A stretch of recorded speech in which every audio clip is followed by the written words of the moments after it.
이달 초에 조금 일찍 퇴근해서 걸어가는데 절로 발걸음이 멈춰졌습니다. 버스 정류장 옆에서 붕어빵을 파시더라고요. 이 겨울 붕어빵과의 첫 만남이었습니다. 당연히 살 수밖에 없겠죠? 1,000원에 3개 2,000원어치를 샀습니다. 따뜻한 종이봉투를 가슴에 소중히 안았습니다. 버스에 타고 가는 내내 꺼내 먹고 싶은 걸 겨우 참았습니다. 집에 도착하자마자 3개를 순삭했어요. 그야말로 겉바속촉, 겉은 바삭바삭하고 속은 촉촉하고 팥은 달콤하고 부드러웠습니다. 심리 테스트로 붕어빵을 어디부터 먹느냐는 게 있던데 저는 사실 잘 기억이 안 나요. 받자마자 그냥 순식간에 먹어버리거든요. 그리고 보면 이 겨울 하면 자동적으로 생각나는 게 이 붕어빵인 것 같습니다. 제가 어릴 때부터 대표적인 길거리 음식이었는데 그 주위는 흔들림 없이 계속되는 것 같아요. 비슷한 겨울철 길거리 음식이던 군밤, 군고구마는 이제 길에서 파는 모습을 잘 못 보겠는데 붕어빵은 여전히 보여요. 예전엔 웬만한 버스 정류장 옆이나 전통시장 근처 가면 팔았는데 요즘은 잘 안 보이더라고요. 그런데 인기는 여전하다 보니까 그래서 나온 말 붕세권입니다. 붕어빵을 살 수 있는 특별한 지역인 거죠.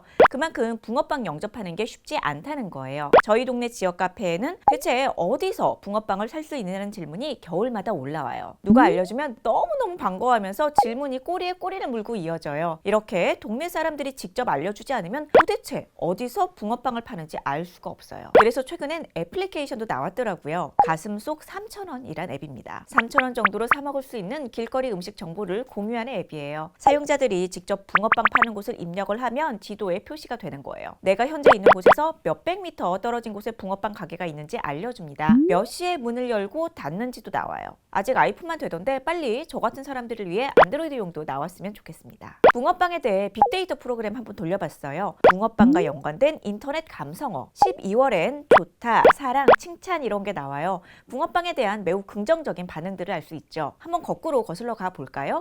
11월입니다. 이때쯤부터 붕어빵이 거리에 슬슬 나오잖아요. 맛있다라는 반응이 가장 많습니다. 올 들어서 이때쯤 처음 맛보니까 너무 맛있는 거예요. 춥다라는 감성어도 많이 나옵니다. 붕어빵을 보니까 아직 11월인데도 절로 이 추운 겨울이 연상되는 거죠. 자, 이제 10월로 가볼까요? 이 커다란 원 보이시나요? 먹고 싶다가 압도적입니다. 10월은 아직 붕어빵이 안 나오는데 이렇게 먹고 싶은 사람들이 많다는 걸 의미하겠죠. 30년 전에도 20년 전에도 지금도 붕어빵은 왜 이리 인기일까요? 일반 빵 같은 경우는 세월이 지나면서 세대마다 취향이 좀 달라집니다. 엄마 아빠가 어릴 때 즐기던 단팥빵이나 보름달빵을 지금의 10대, 20대가 그만큼 즐기는 건 아닌 것 같아요. 그래서 저와 함께 일하는 20대 동료들에게 물어봤어요. 답이 일치했습니다. 빵과 붕어빵은 완전히 다른 종류라는 거예요. 빵은 워낙 종류가 많아서 그 안에서 자기의 취향이 별도로 있지만 붕어빵은 그냥 단일 종목이라는 거죠. 좋아하거나 싫어하거나. 그런데 이 겉바속촉 좋아하는 사람이 압도적이에요. 겨울하면 떠오르는 대표적인 음식인데다가 계속 드물어지고 있기 때문에 찾아다니면서 먹게 되고 인기는 여전히 높을 수밖에 없다는 겁니다. 그러고 보면 때나 장소에 맞춰서 자동적으로 연상되는 대표 음식이 있는 것 같아요. 단순히 설날엔 떡국, 추석엔 송편이 전통적으로 박제된 이미지라면 우리가 일상을 살면서 풍경이 되는 음식들을 또 만들어가는 것 같아요. 경주를 다녀오면 황남빵 사오고요. 고속도로 휴게소에선 호두과자입니다. 여행지나 출장지에서 돌아와 엄마 아빠한테 갖다 드리면 정말 좋아하세요. 이런 음식들은 이름만으로도 그 장소, 상황, 그 계절을 소환합니다. 올 상반기엔 달고나 커피가 많이 떴죠. 무엇이 연상되시나요? 코로나로 인한 집콕입니다. 오래 저어서 당분이 되직하게 굳어야 만들어지는 달고나 커피. 집에 콕 틀어박혀서